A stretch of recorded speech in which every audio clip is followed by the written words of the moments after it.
Have you ever felt like you're constantly in this situation whereby you're moving but you're not making any progress? It feels like your life isn't really going anywhere. You don't see any long-term prospect. It seems like everything you're doing is in vain, whether it's in your walk with God, in your work, your career, your school life. It's a bit overwhelming, and yet there's nothing to show for it. I just want to tell you, you're not alone. Something else you need to know is you don't have to go through all that. Hello and welcome everybody. My name is Hazel Nima and you are in the 2 or 3 pod where God is in our midst.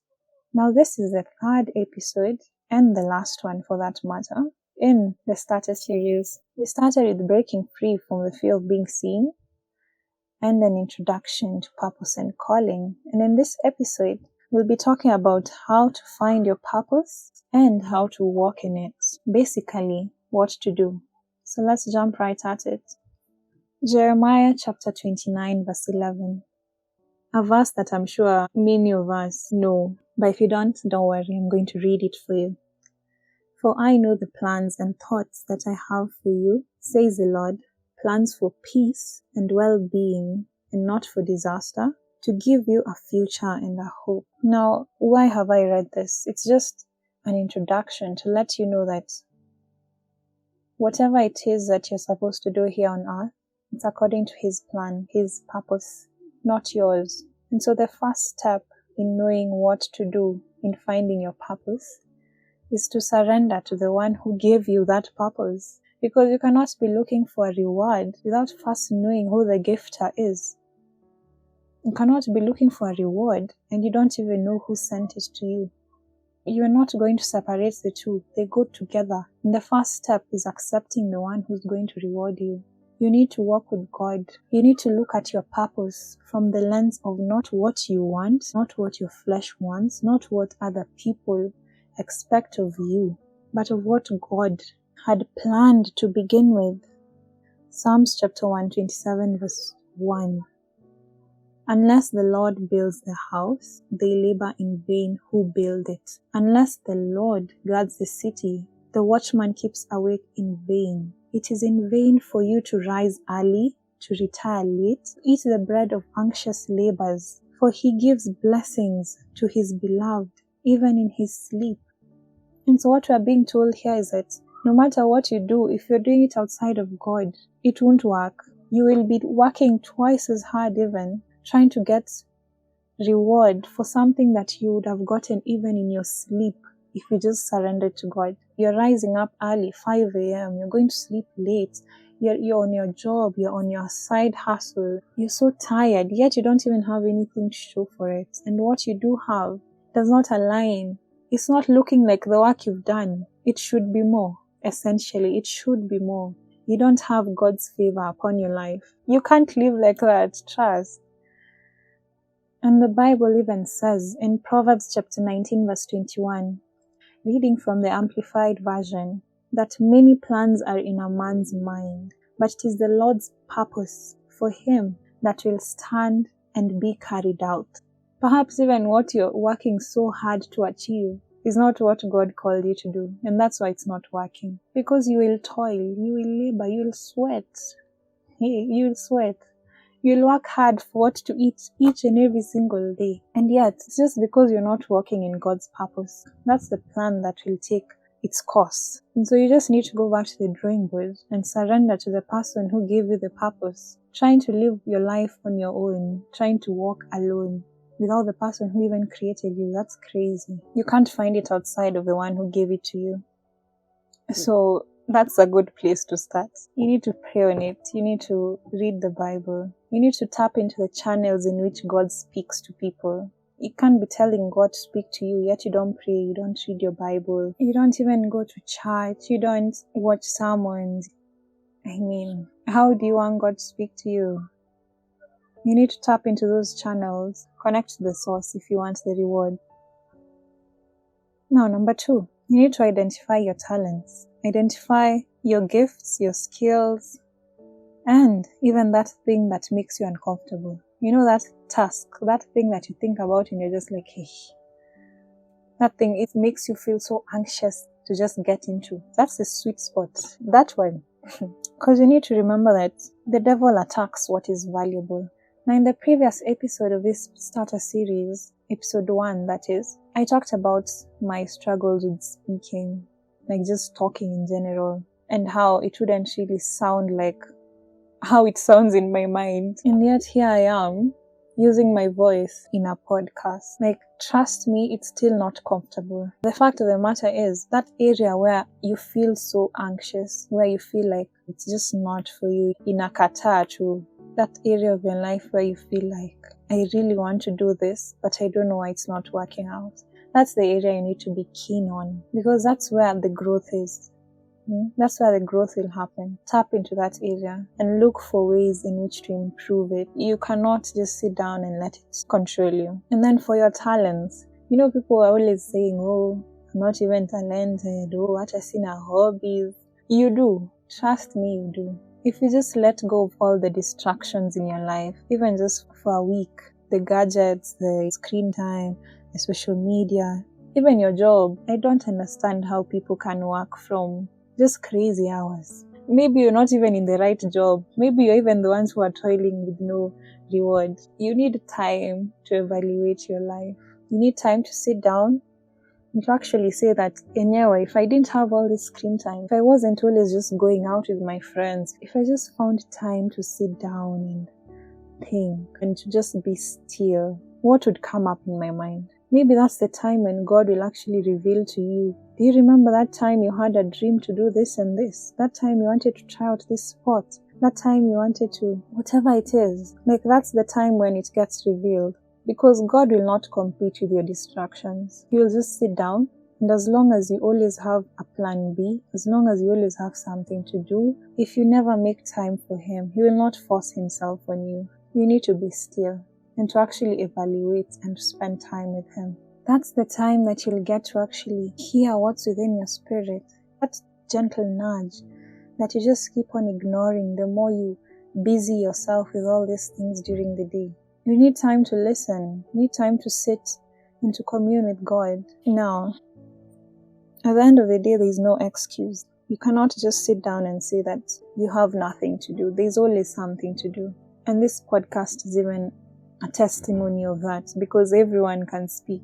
Well, not everyone, but the point is, even your voice is an instrument. Whether or not you have talents or skills, whatever you have, your hands, your body, your anything can be an instrument for God's glory. And if you prove that you can be fruitful with a little, God will even add much more to you. That's how it works. You build up evidence. Now, number 3, you need to just start. And I know it sounds so rudimentary, but you need to start, because that one step is what will create motion. You cannot expect to reach point B without even taking a step from point A. Whether or not you're sure that this is the right direction, if it's something that you've always wanted to do, it's not a coincidence. If it's something that you feel has been fighting you, like you're really trying to do it, find another way to do it and just start. Many a times we get so paralyzed in decision making. And that's a phrase that I always remember every single time that I try to make an excuse for something. We get paralyzed in decision making because personally, I want to know that if I'm doing this, it will work, it will be like this. I want to know everything about it before I even start. And that's not what we should be doing. The Word of God even says in Isaiah chapter 30 verse 20 that, or rather 21, your ears will hear a word behind you. This is the way, walk in it. Whether you turn to the right or to the left. So even if you don't know what to do in that moment, just choose a direction. Because if you get to now know that this is not working, you can now at least eliminate something. That's progress. At least you're now no longer at point 0 where you didn't even do anything. You mustn't be sure of all the steps. I mean, personally, when I was starting this podcast, I wanted to have a microphone. I wanted to have a very nice cover image. I wanted to, like so many things that were just adding up to procrastination. And another phrase that I had previously forgotten is that procrastination is just slow disobedience. It's a very thin line. You saying that you'll do it, and just pushing the date, you're just disobeying slowly. Just do it. Because if you haven't found anything in your life, not even one thing substantial that is glorifying God, and something that you can point towards and say that, enyewe, that's my purpose, then you need to know that you're living on extended grace. You are wasting time, and you're just prolonging the period in which you now have to prepare for your purpose and actually walk in it. Something that I heard in a sermon by Apostle Joshua Selman. He basically just said that if you're now 25 and you got the conviction to get saved when you were 20, you've wasted 5 years in which God would have now revealed something to you in your walk of salvation. You've now wasted 5 years in which you could have now begun to build a foundation for something greater. And even worse, now you get saved at 40. How many years have you wasted? You had time to get that revelation and to move with it. And yet you kept delaying it. So stop living on extended grace, because it will reach a time that God now says, this is something you are to start when you are 20, a project. Maybe you are the one to liberate Kenya. And if you are the one, please do it, because we now need it. Enough is enough.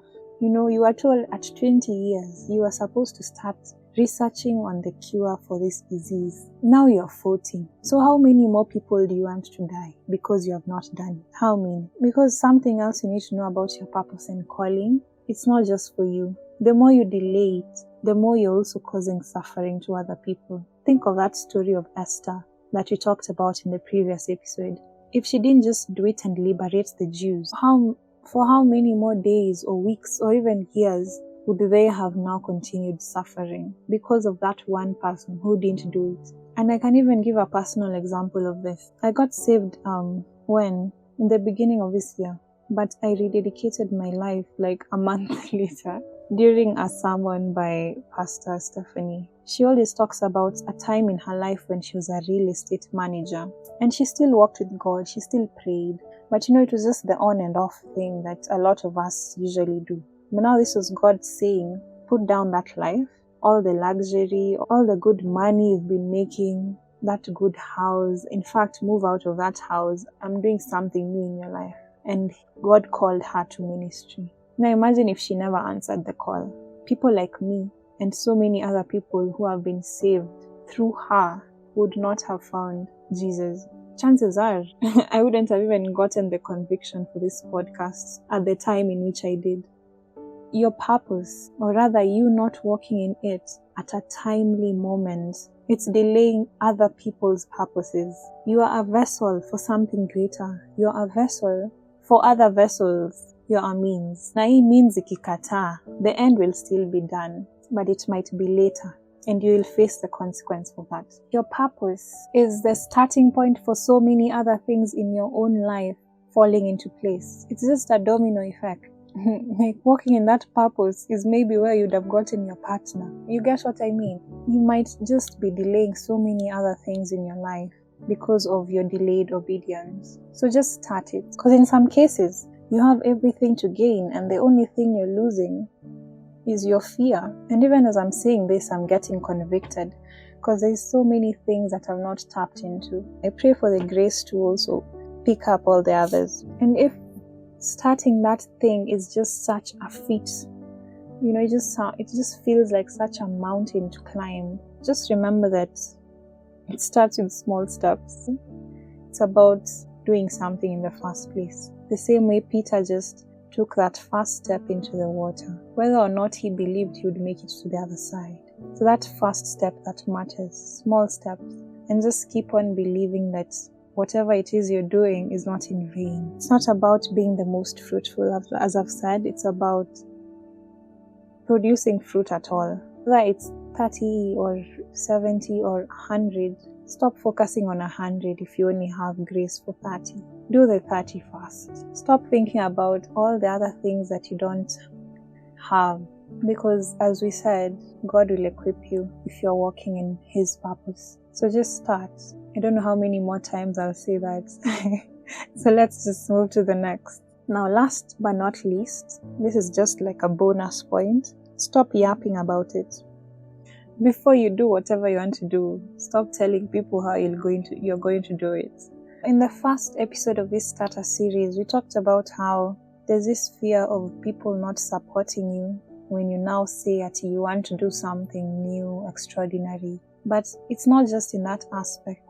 Talking about what you want to do will bring in a lot of opposition, what we now call in our natural world jinxing. While in the spirit, it's actually very real. And what happens is, this is you now revealing to the devil, or even giving him access by your words. I'm going to do this, I'm going to do this. And the devil says, okay, you don't say.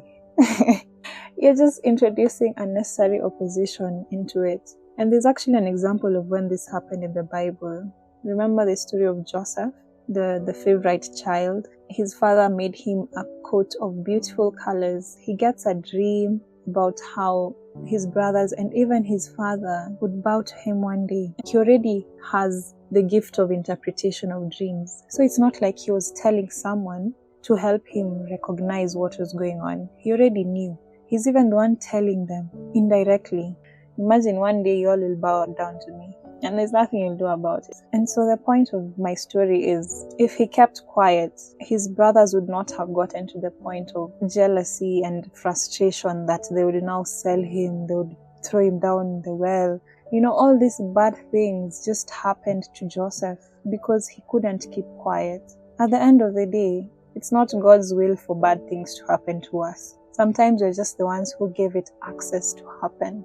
Through our actions, through our words, through how we treat other people. And so Joseph ended up reaping the seed of what he was sowing. He was just instigating them, making them jealous. He was saying all these things, but for what? His journey to the throne was just prolonged because he could not keep quiet. He kept revealing what God was telling him. God did not go to the brothers telling them about it. He revealed his plan to Joseph only, and that was for him to seek out privately. That was for him to stay with. But then again, who knows? The story is just a classic case of what the enemy meant for evil, God will turn around for good. Because at the end of the day, his will be done. His will come to pass. So guys, just whatever it is that you've been convicted about, whatever it is that you want to begin, do it fast. Don't introduce unnecessary opposition. The moment you start telling people, the moment you start saying, I'm going to do this, you just start wondering why now things aren't working out. The investment that people promised they would give you is now being withdrawn. In that moment, so much is at stake. The plan is still vulnerable. So don't talk about it unless you've done it. And I think I tried my best to do that. I'm sure a lot of you are even surprised that I'm starting a podcast. Now, a quick recap on what we've said. Number 1, surrender to God and to His will. You cannot get a reward outside of the rewarder. Number 2, recognize whatever is uncomfortable in your life, that area of your life that just feels like there's opposition. Focus on that, because the devil attacks what's valuable.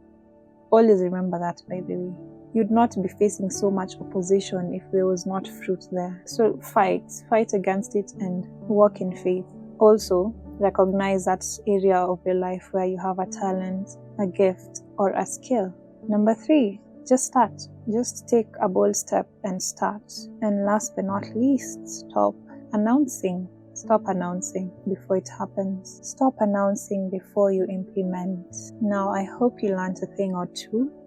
I feel like I've even learned while talking. If you've made it this far into the episode, thank you so much for listening. If at all you've not found your purpose, if at all you feel like you're struggling with your life, struggling to find a clear direction of where it's going, I just pray for the grace to move with God and to make bold steps into it. If you have something to say about this episode, an experience to share, feel free to do so, and to also share this with a friend. Have a blessed and amazing day. Bye.